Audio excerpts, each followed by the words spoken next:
안식일에 가버나움에 있는 회당에 가서 하나님의 말씀을 가르치셨던 예수님은요, 그곳에서 더러운 귀신 들린 사람을 깨끗하게 고쳐주시고 귀신을 내쫓으셨습니다. 자, 오늘 말씀에 보면 사람들이 이 예수님의 가르침을 통해서 느낀 것이 있어요. 그것은 바로 이 다른 어떤 서기관들과는 달리 정말 그 가르치심에 권위가 있다라고 하는 것을 느꼈습니다. 자, 보통 다른 서기관들은 내 말이 맞아요, 내가 주장하는 게 맞아요 라고 하기 위해서 끊임없이 유명한 랍비들의 그런 말들을 끌어왔어요. 그러다 보니까 이 하나님의 말씀으로 풀어주고 말씀으로 가르쳐주는 것이 아니라 유명한 랍비들, 유명한 말씀의 지도자들의 그 말을 계속해서 그 사람들의 글들을 인용을 했단 말이죠.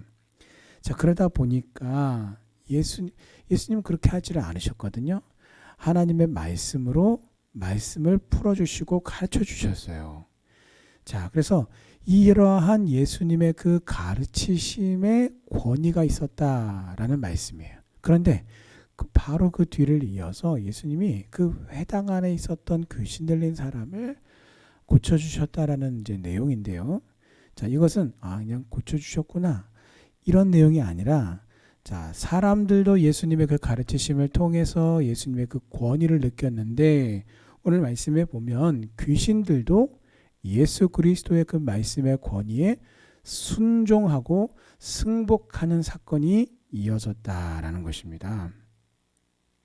자, 그래서 사람들에게서 권위를 인정받으셨을 뿐만 아니라 귀신들에게서도 하나님의 아들로서의 그 권위를 인정받으셨다라는 말씀이에요. 그래서 귀신들이 예수님의 말씀에 그들이 복종할 수밖에 없는 이유는 예수님께서 하나님의 아들이시요 또한 메시아로 오셨기 때문입니다.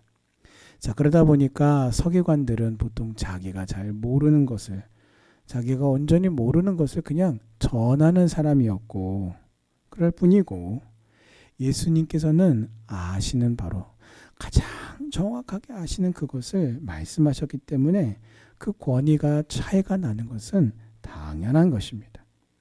자, 성도인 오늘 나에게 하나님께서 주신 그 사명을 감당하기 위해서는 이처럼 나 자신의 것으로, 나 자신의 가르침으로 전달하려고 해서는 안 되는 것입니다. 우선 하나님의 말씀의 뜻을 우리가 정확하게 알아야 하고요.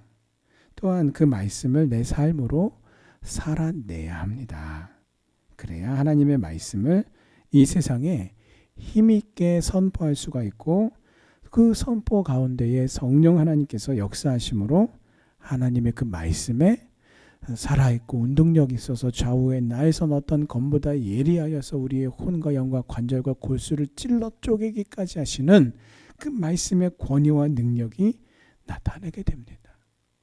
중요한 것은 내가 신학적인 지식을 조금 더 아니면 더 많이 아는 것이 중요한 것이 아니에요. 하나님의 권위가 오늘 내 말과, 내가 전하는 말과 내 삶에 나타나려면 우리는 예수 그리스도와 동행해야 되고요. 성령의 충만하심과 인도하심에 순종해야, 승복해야 하며, 또한 하나님의 말씀을 소유한 자가 되어야 하는 것입니다. 하나님의 말씀을 지식적으로 혹은 신학적으로 더 많이 아는 소유자가 아니라 그 말씀을 내 삶으로 나타내는 소유자가 되어야 합니다. 오늘 이 말씀의 교훈대로 행하셔서 하나님의 말씀의 권위와 그 능력으로 믿음의 사명, 복음 전파의 사명, 영혼 구원의 사명을 온전히 감당하는 우리 성도님들 되시기를 주님의 이름으로 축원합니다. 자, 가버나움 회당에는 귀신 들린 사람이 있었습니다. 하지만 예수님을 제외하고는요, 그 누구도 그가 귀신이 들렸구나라는 것을 몰랐어요. 자, 그러면은 이렇게 생각할 수 있습니다. 귀신이 지금 괜히 아는 채 했다가 어떻게 됐습니까? 쫓겨났단 말이에요. 그러면 그냥 죄 죽은 듯이 그냥 가만히 있었더라면 계속 사람에게 귀신 들린 채로 있었을 수 있지 않았을까요? 왜 괜히 소리 질러가지고 왜 쫓겨났을까요? 왜 그랬는가? 가만히 있어도 될 것을 굳이 예수님께서 백성을 가르치실 때 소리를 질렀어요. 그런데 뭐라고 질렀나 오늘 말씀해 보니까 나는 예수님이 누군지 알아요. 그렇게 하나님의 거룩한 자입니다. 그러니까 하나님의 아들이십니다. 이거를 갖다가 지금 이제 이야기하려고 한단 말이에요. 자, 그래서 예수님이 이제 그 귀신을 이제 내쫓으셨는데 그 이유가 뭘까요? 왜 그런 말을 이야기한 걸까요?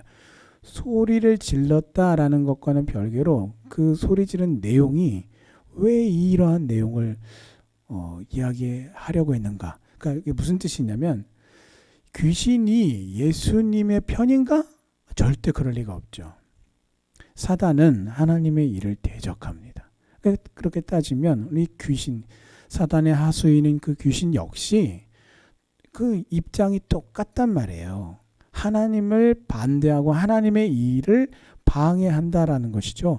그런데 아니 예수님이 하나님의 아들이시다라고 지금 그렇게 고백하는 걸 보면 이거는 방해하는 게 아니라 아니 예수님이 하나님의 아들이시라는 것을 뭔가 증거하는 어떤 그런 내용 아닙니까? 그런데도 불구하고 오늘 예수님은 그 귀신을 가만 놔두시지 않고 여러 가지 이유로 내쫓으셨습니다. 우선은 그 귀신 들린 사람의 그 영혼을 예수님께서 불쌍히 여기셨다라는 것이죠. 그렇다면은 이 귀신이 이러한 내용을 이야기한 것은 정말로 사람들로 하여금 예수님이 하나님의 아들이심을 증거하여서 사람들로 하여금 예수님을 믿게 하기 위해서일까요? 아닙니다. 오히려 정반대예요. 그래서 사람들이 행여나 예수님의 말씀을 듣고 온전히 변화하여서 구원을 얻을까 두려워했기 때문에, 염려했기 때문에 그 주님의 일을, 즉 하나님의 그 일, 하나님께서 예수 그리스도를 이 세상에 보내셔서 이루시고자 하셨던 그 구원의 일을 방해하기 위해서입니다. 여러분, 오늘 우리도 똑같아요. 예수님께서도 그 제자들에게 친히 말씀하셨던 것처럼 우리가 이제 예수 믿고 구원받아서 우리의 소속은 완전히 달라졌어요. 하나님의 자녀가 되었어요.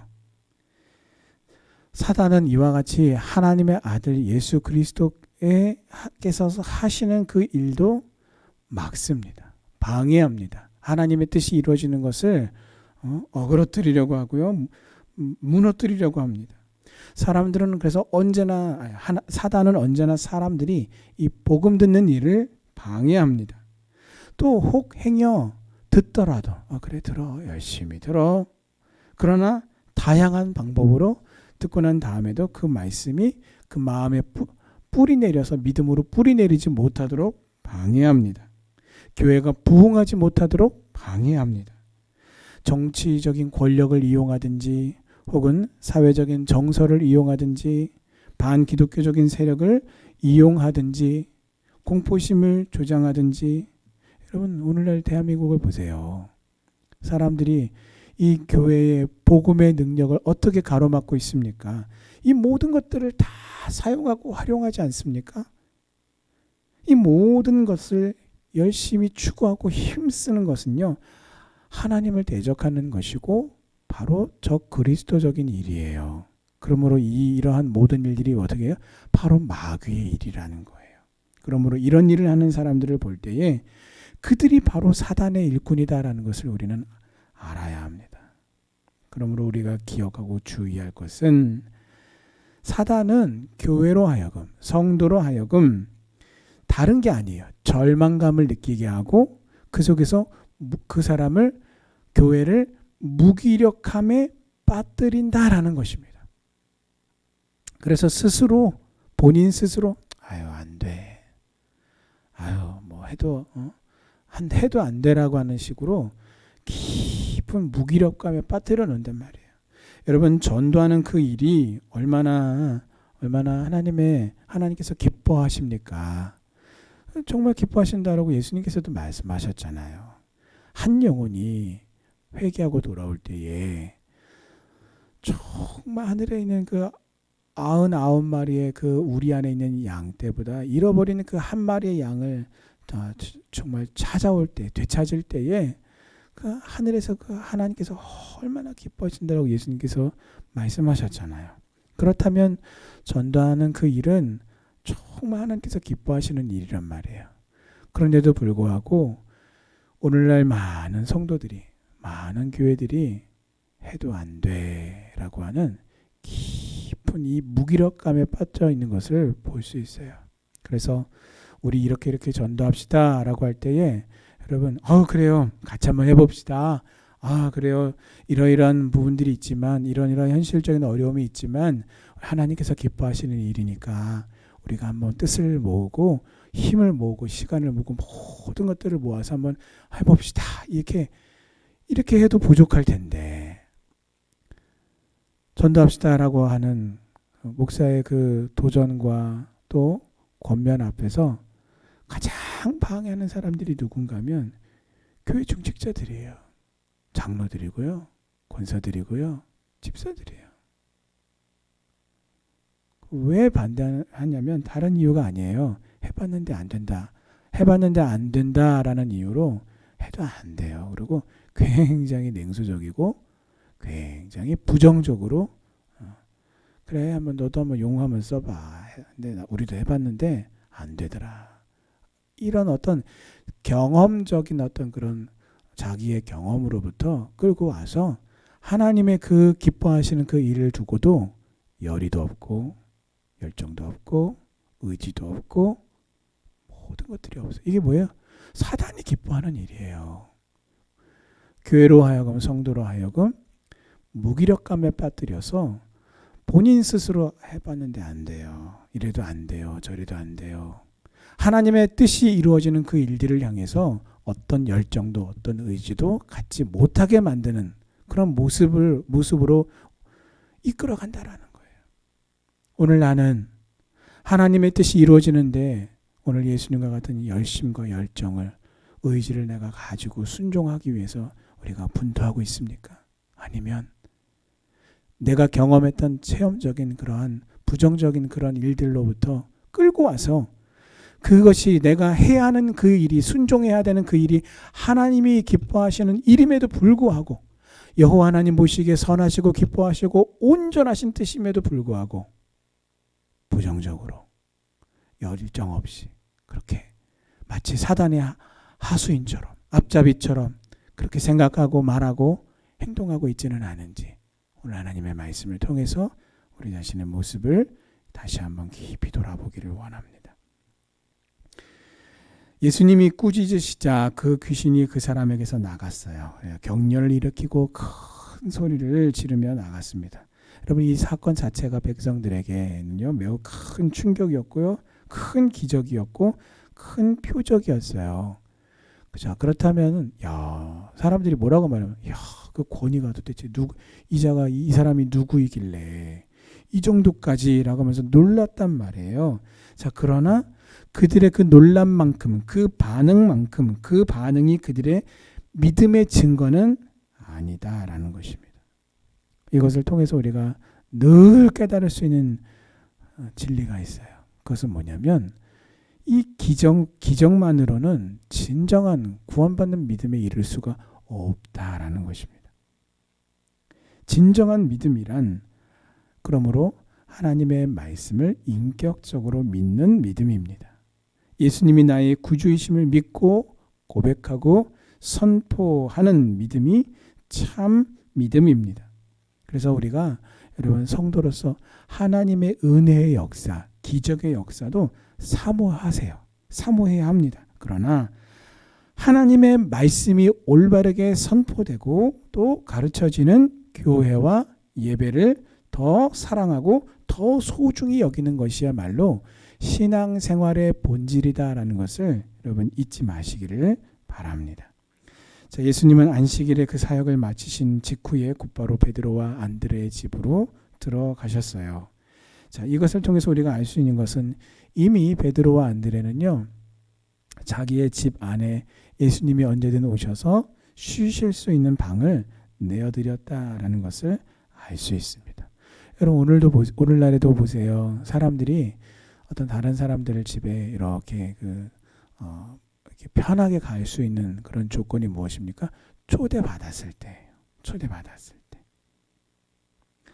그래서 여러분 이와 같이 오늘날에도요. 예수 그리스도를 영접하는 사람에게 축복이 있는 것입니다. 그래서 베드로는 어떤 축복을 얻었습니까? 그의 장모의 열병을 고침받는 은혜를 입었습니다. 오늘 나는 예수님을 나의 구주로는 모셨는데 정작 예수님을 나의 구주로는 모셨지만 내 삶의 구석구석에 예수님을 나의 주인으로 인정하고 온전히 모시고 있습니까? 그렇다면 베드로에게 임했던 그 주님의 은혜와 축복이 오늘 나에게도 임하게 될 줄 믿습니다. 자, 베드로 장모의 문제가 무엇이었습니까? 열병이라고 불리는 학자들은 말라리아로 보고 있어요. 자, 근데 이 말라리아라는 병이 그냥 아이고 몸살 났네, 아이고 아프네 하고 끝나는 병이 아니라 치사율이 결국 무시할 수 없을 만큼 높은 병입니다. 자, 이처럼 여러분 인생의 그 심각한 문제, 죽음에 이를 수도 있는 그 심각한 문제가 예수님과의 만남을 통해서 어떻게 해요? 해결이 된 것이에요. 여러분 지금 혹시 내가 어떤 문제로 끙끙거리면서 고민에 빠져 있습니까? 왜 고민합니까? 사람들이 내 힘으로나 내 능력으로나 해결할 수 없을 때 우리가 나도 모르게 정말 자연스럽게 끙끙거리면서 고민에 빠지게 됩니다. 그렇다면 오늘 이 말씀을 우리가 믿는 믿음으로 내 안에 내 삶의 그 문제를 나로 하여금 고민하게 만들고 끙끙거리게 만드는 그 문제를 가지고 오늘 예수님께 나아가야 합니다. 주님께서 나를 만나주시기를, 나를 만져주시기를, 나를 고쳐주시기를, 그리고 나로 하여금 내 인생의 길을 열어주시기를 간절히 사모하고 의지하는 우리 성도님들 되셔서 주님을 내 삶의 주관자로 모시고 주님의 은혜 주심을 체험하는 그것을 오늘 이 하루의 삶에도 온전히 누리는 우리 성도님들 다 되시기를 주님의 이름으로 축원합니다. 아멘. 기도하시겠습니다.